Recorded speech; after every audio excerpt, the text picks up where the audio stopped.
sa Balitang Express.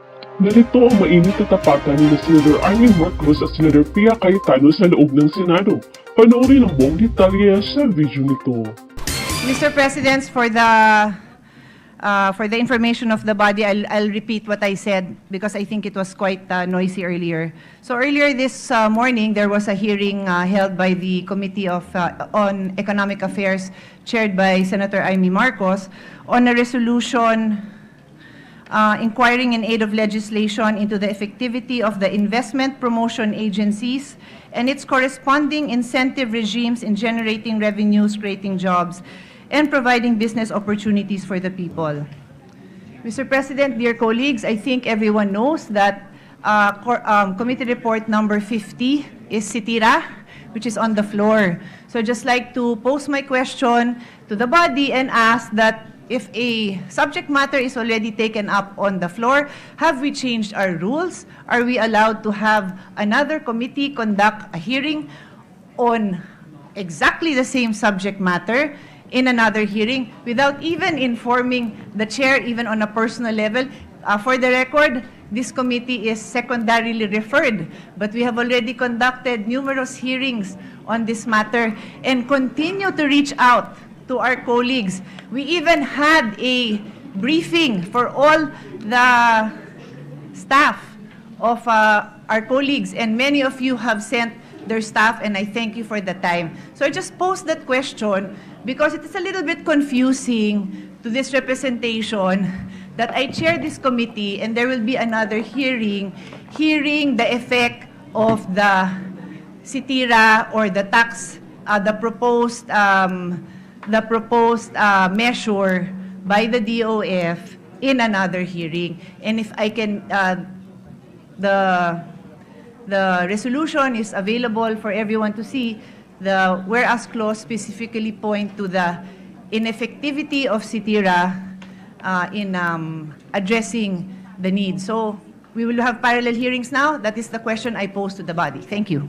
Yes, Mr. President, with all due respect to the sponsor of the SITIRA and the chairwoman and my seatmate in Ways and Means, the intention was very simple, and it was a hearing not only for SITIRA. It so happened that SITIRA was part of what the different members and sectors of the business community are now calling the triple whammy of the Philippine economy.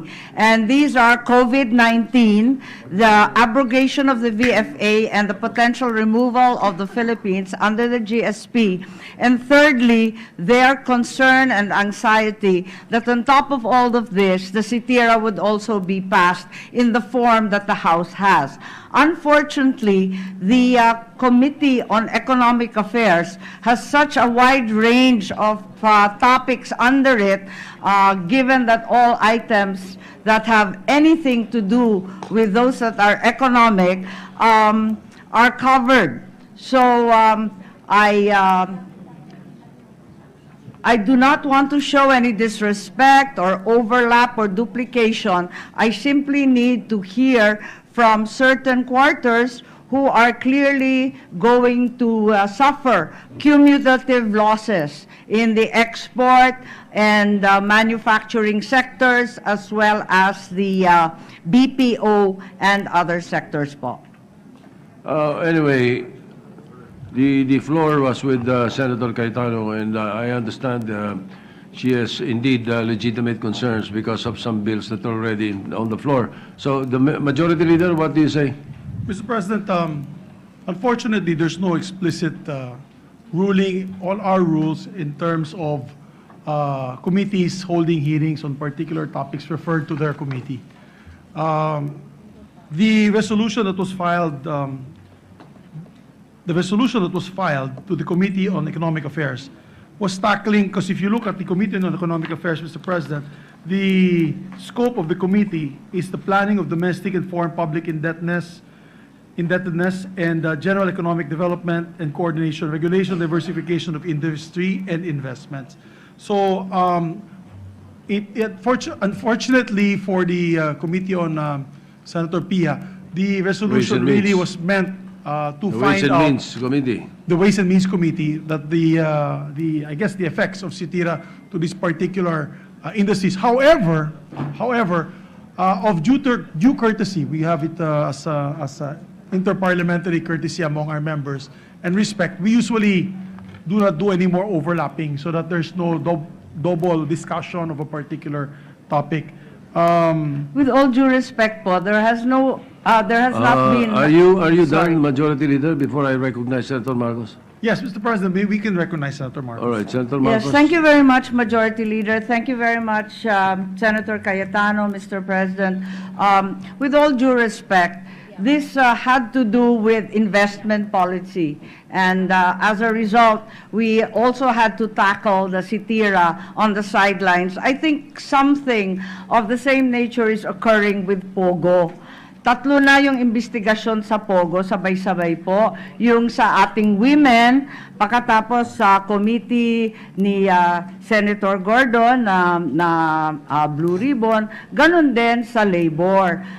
Hindi ko tinatakal as tax, kundi yung impact sa export po at saka sa BPO. And it's also cumulative dahil itong triple whammy na tinatawag, hindi lamang yung Sitira, which is actually speculative in nature, but a measure instead of those that are already impacting us today, such as COVID-19, as well as the VFA abrogation po.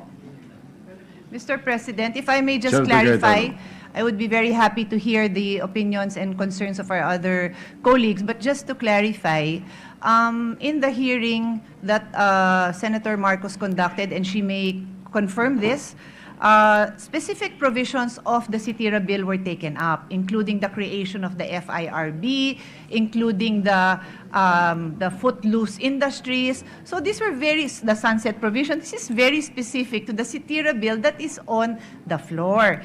And the use of the POGOs as analogy is also, to my humble opinion, cannot be used by analogy. The chair of the Committee on Labor, when he decided to have a hearing, we talked about it.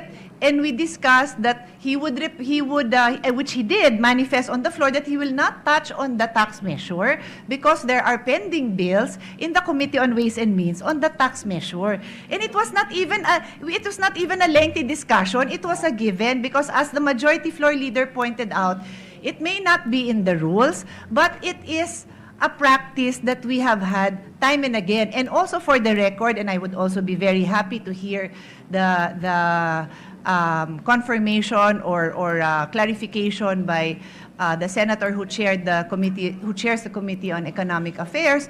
One of the speakers was no less than the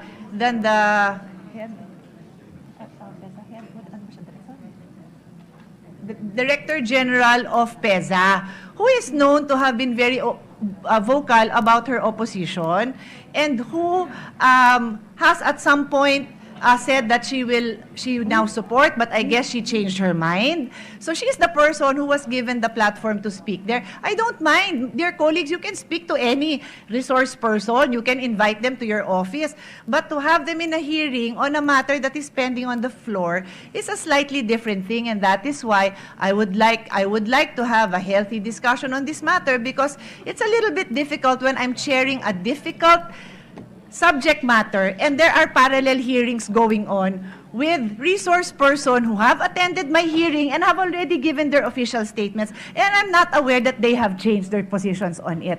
Thank you, Mr. President. All right, Senator, the Minority Leader, Senator Frank Drilon is recognized, then Senator Pangilinan.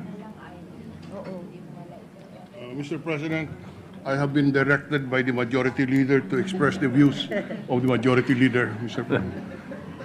Mr. President, I think this highlights the need for us to be very extra careful when we refer bills or resolutions filed. Here, in this particular case, it is very obvious that the two committees are hearing the same subject matter. And it is entirely possible that the findings or the report of one committee will differ from the other. In other words, the Committee on Economic Affairs may indeed find that there is need to maintain the incentives. On the other hand, the Committee on Ways and Means feels that certain incentives must be cut. The key here, Mr. President, in my humble submission, is to make sure that when we make referrals, we be conscious of the definition of the jurisdiction in the rules, and we be conscious of the same subject matter having been referred to a committee already. We look at precedents in our work, and I think that will avoid this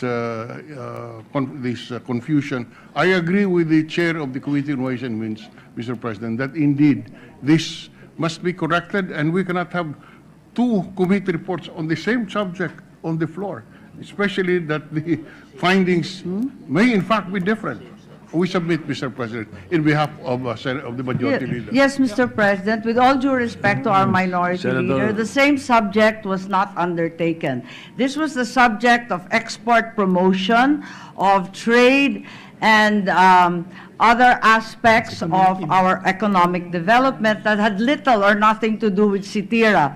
In fact, if the transcript is derived, we spent an extremely large chunk of the hearing dedicated to the COVID virus effects as well as the VFA. The CITIRA aspects were only brought in by many of our exporters at the very end of the hearing, and a very short period was dedicated to that.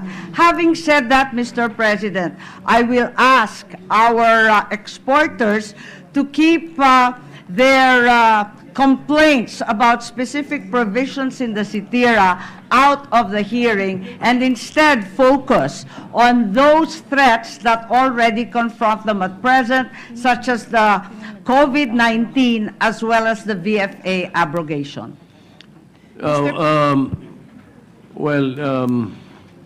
The bills and index were informing me that the intent of the resolution originally was focused on investment promotions agencies. But in the fourth whereas, the CITIRA was very prominent.